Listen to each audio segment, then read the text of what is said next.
There was a wet sound on the asphalt, not rain, something heavier. A horse was down in the road, legs shaking, breath coming fast. Blood spread beneath her belly as she tried to rise and failed. She pushed again, collapsed again. Cars slowed, then stopped. No one got out. Her body blocked the narrow rural road completely, a dark shape trembling in the headlights. Her sides heaved.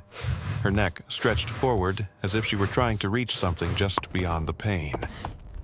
The bleeding didn't slow. It pulsed, warm against the cold pavement. If she stayed there much longer, she wouldn't stand again.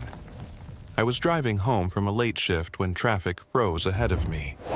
One car, then another, no horns, just silence and red brake lights.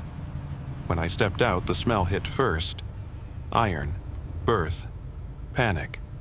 She was a mare, malnourished, ribs visible even through her winter coat. Her belly was enormous, tight with pregnancy and slick with blood.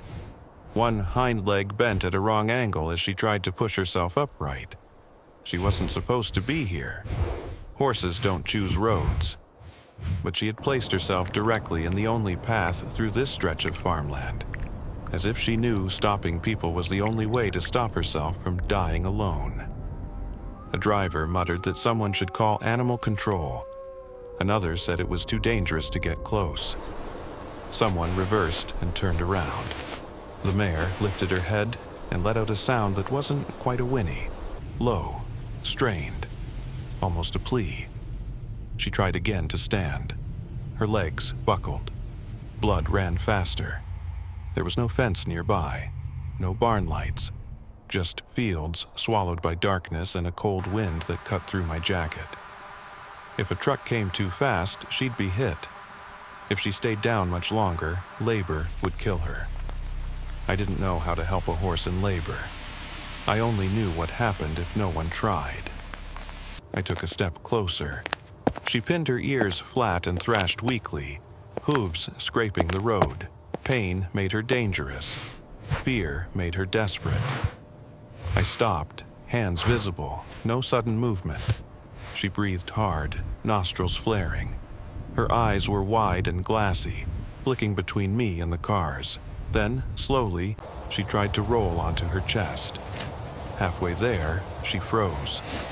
Another contraction hit, her body seized, her neck arched.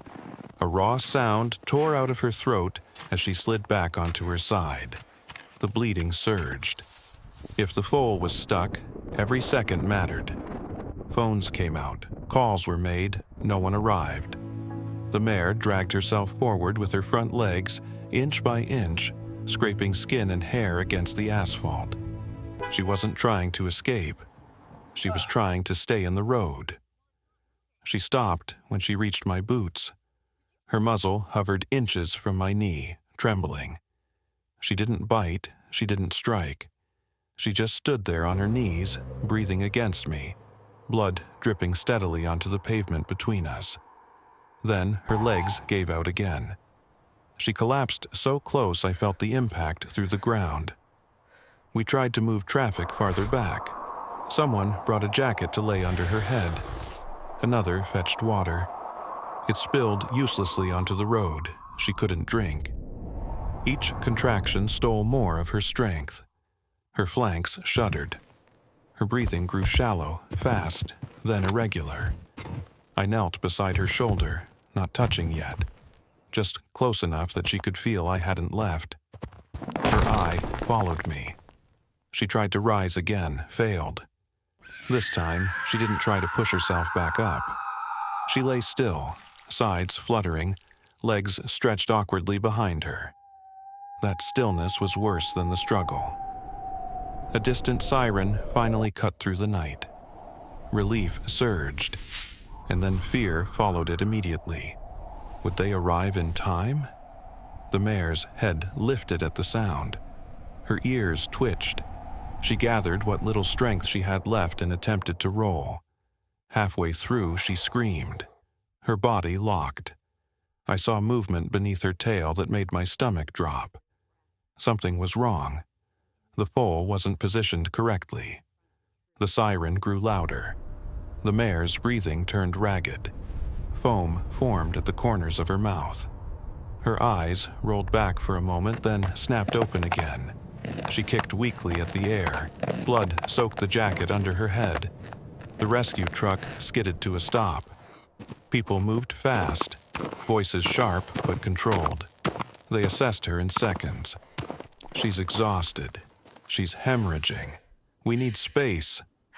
I backed away, hands shaking, heart pounding so hard it drowned out everything else. The mare watched me retreat. She tried to crawl after me, collapsed again. They worked quickly, carefully, hands and tools moving with practiced urgency. The road became a makeshift delivery room under flashing lights. Someone held her head. Someone else worked behind her, repositioning, waiting for the next contraction. Minutes stretched unbearably long. Then, movement. Not the mare, something smaller. A slick shape emerged, followed by a faint twitch. The mare's breathing stuttered. Her head dropped hard against the pavement. For a terrifying moment, everything went quiet. Then the foal moved. What followed was controlled chaos.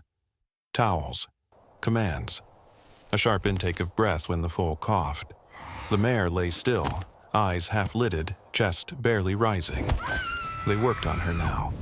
Fluids, pressure, gentle words spoken low, as if volume alone might push her back from the edge. Slowly, painfully slowly, her breathing steadied. She blinked, her ears flicked. She turned her head. And there, on the road where she had bled and collapsed and refused to leave, lay her foal. Alive, shivering, breathing. She stretched her neck toward it but couldn't rise. So the foal was brought to her. Only then did the night exhale. The road reopened. Cars passed quietly. No one honked. No one spoke above a whisper. The mare stayed down for a long time. No one rushed her. They let her rest, let her smell her baby, let her breathe. When she finally pushed herself up, it was slow and uneven. But she stood, barely.